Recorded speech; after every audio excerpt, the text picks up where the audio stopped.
कार्तिक महात्म कथा अध्याय 7।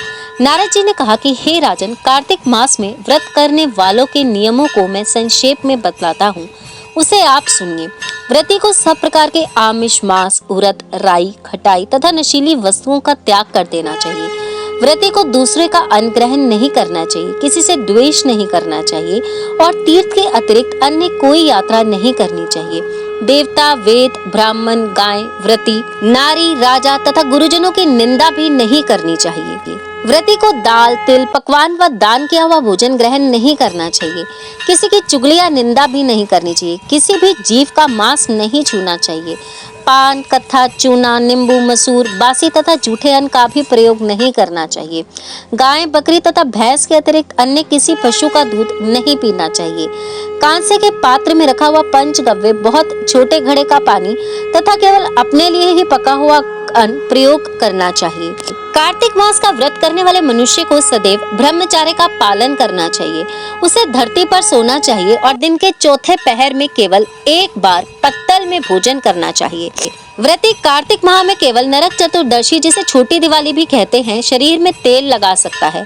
कार्तिक मास में व्रत करने वाले मनुष्य को सिंगाड़ा, प्याज, मट्ठा, गाजर, मूली, काशी फल, लौकी, तरबूज, इन वस्तुओं का प्रयोग बिल्कुल भी नहीं करना चाहिए। रजस्वला, चंडाल, पापी, मलेच्छ, पतित, व्रतहीन, ब्राह्मण द्रोही और नास्तिकों से बातचीत नहीं करनी चाहिए।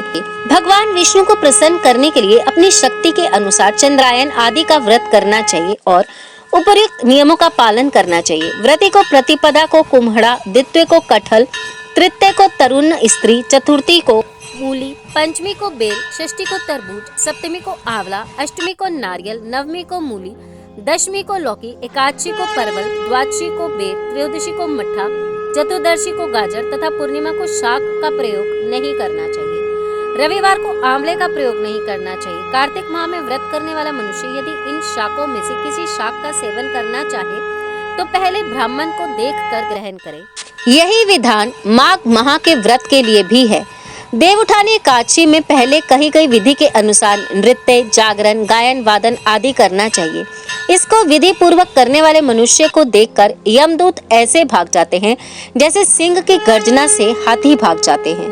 कार्तिक माह का व्रत सभी व्रतों में श्रेष्ठ है। इसके अतिरिक्त जितने भी व्रत यज्ञ हैं, वह 1000 की संख्या में किए जाने पर भी इसकी तुलना नहीं कर सकते। जिस प्रकार राजा की रक्षा उसके अंगरक्षक करते हैं, उसी प्रकार कार्तिक माह का व्रत करने वाले की रक्षा भगवान विष्णु की आज्ञा से इंद्र आदि देवता करते हैं।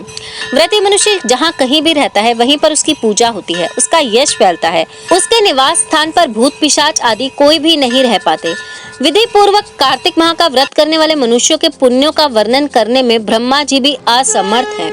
यह व्रत सभी पापों को नष्ट करने वाला, पुत्र पौत्र प्रदान करने वाला और धन धान्य की वृद्धि करने वाला है।